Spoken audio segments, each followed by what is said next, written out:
I have been a massive fan of Volkswagen station wagons since absolutely forever. I remember being absolutely giddy at the opportunity to go and test drive the all-new 2009 Jetta Sportswagen in Washington, D.C. a long, long time ago. Since then, I've had the privilege of driving the Mark 7 version and actually buying my own Mark 7.5 Sportwagen. Now, I've done a few reviews on this exact car on a few instances. Well, when I first got it brand new, and I did a 2-year update with the car to let the few of you watching my silly videos, give you an idea what's going on with the car. Throughout, and I'll even include the 2009, the Mark 5 Jetta Sportwagen, which was a Golf Sportwagen for us, Jetta in the US. I've only ever had one teeny tiny complaint, and even so, I convinced myself on a number of occasions that it was enough. Yeah, power. So as you may know, the Mark 7.5 4Motion Golf Sportwagen has the turbocharged 1.8 turbo engine. So it produces and because this is a manual, all of 170 horsepower and 185 pound-feet of torque. Now, in most cases, that's, okay, I'm saying it again, but that's enough power. I mean, I drove down to Florida with this, with the family, and I had the box on the roof, and it was loaded, and it did okay. But now that the car is 4 years, 1 month, and a week old, I've decided that now is time to do something about the enough power and go and get a little bit more. Now, I've done this exercise before in the past with my B7 A4 Avant, which was to get a Unitronic Stage 1 update to the ECU. Essentially, my warranty is almost up, and I'm done with only 170 horsepower and 185 pound-feet of torque. I want more. All right, so here we are. We can see currently the car is being updated as I speak. We're up to 12%. So what's going to happen here is that I've opted for a stage 1 update. So it's going to take power up to 242 horsepower and torque up to 273 pound-feet, which is a considerable increase over the stock 170 and 185. Now, the reason why I have decided to go with a stage 1 is that it's going to need to run on 91 octane fuel. A stage 1 plus is a very inexpensive upgrade from there. I mean, it's only an extra $50, but the difference is, in my mind, negligible because the output increase is going to be up to 254 and 293 pound-feet of torque. So that's just an extra, 12 horsepower and 20 pound-feet of torque.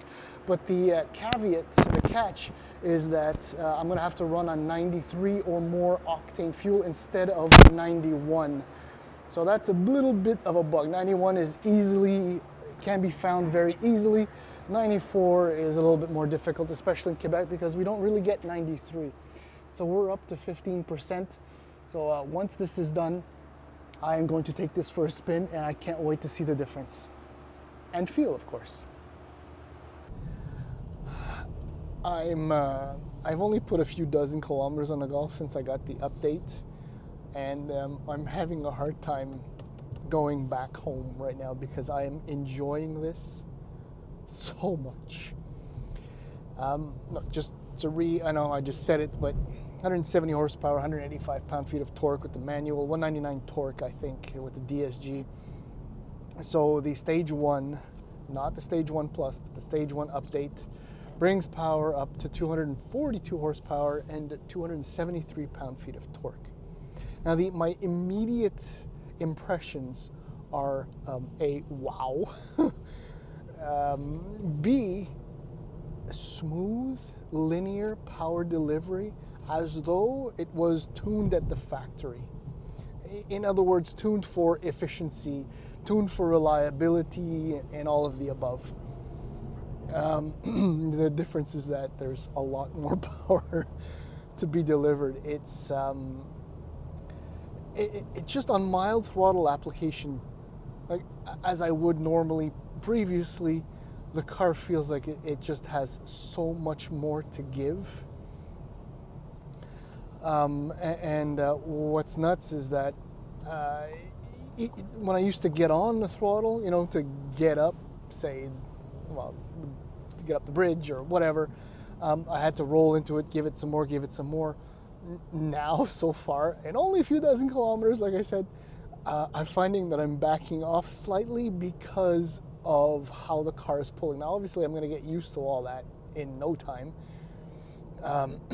But still, right now, I'm still giggling and grinning stupidly at the results of my purchase, which was on special, by the way, during the holidays.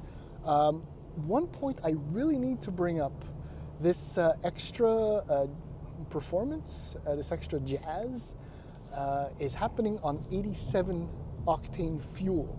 I just filled up, like I just mentioned, it's the holidays. I filled up maybe 4 days ago on 87, so I'm really looking forward to my first full tank of 91, just to get maybe a truer sense, especially with the cold weather right now, of what the car is capable. But if I'm not mistaken, the 185 pound-feet of torque come in at around 1,500 RPM, give or take. It feels as though, you know, of the 273, the maximum peak torque, probably 3/4 of it. Oh, yeah. Oh, yeah. Oh, my goodness. Of the peak torque comes on at about that amount, at around 1,500 RPM, 2/3 plus come on that quickly. It's I'm going to get in so much trouble now in my little old Golf Sportwagen. Just so you know, well, I have to mention this. Oh, it's getting dark, eh? One of the reasons why we decided to go with the Stage 1 update, say as opposed to a Stage 1 Plus, the fuel, yeah, or anything else, is that there is a potential for fuel savings. Right now, the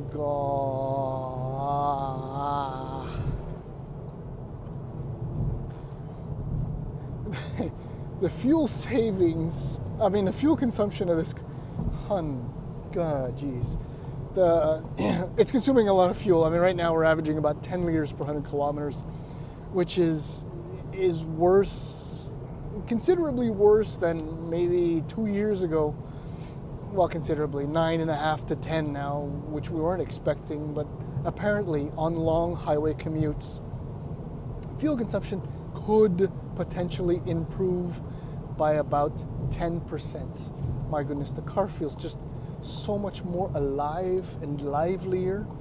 It's maybe it's going on between my ears, I don't know, but these numbers are telling me something else, or it's wow, this tune is exceptional. I mean, compared to my A4, I knew that the A4 was quicker, but it didn't feel so instantly rewarding.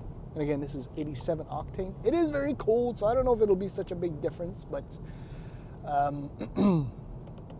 yeah. So fuel efficiency savings, because my dear wife's commute, this is her daily, is about 90% highway. There could be up to 10% improvement in fuel efficiency. So I'm very much looking forward to that. Yes, you know, like people buying EVs right now, they're spending $70,000 to save at the fuel pumps. So instead of buying a $50,000 car, but that's a whole other debate. I guess as far as updates, just so you know, I mean, the car still feels as good as it did when it came out of the box. I barely have 32,000 kilometers on the clock. And,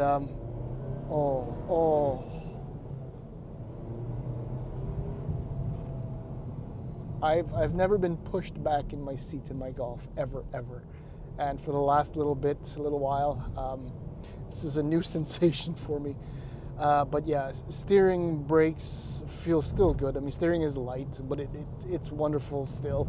The ride quality is, the MQB is it's still as good as it always has been. Yeah, I've never loved my Golf more than I do now, and sadly, in a way, this is pinnacle Volkswagen equipment, styling, usability, capability. The Taos will never ever match this, even on its best day and on this car's worst day. Okay, I think I said what I wanted to say. I'm still a little excited, and I'm not sure I want to head back home right now, although I probably should.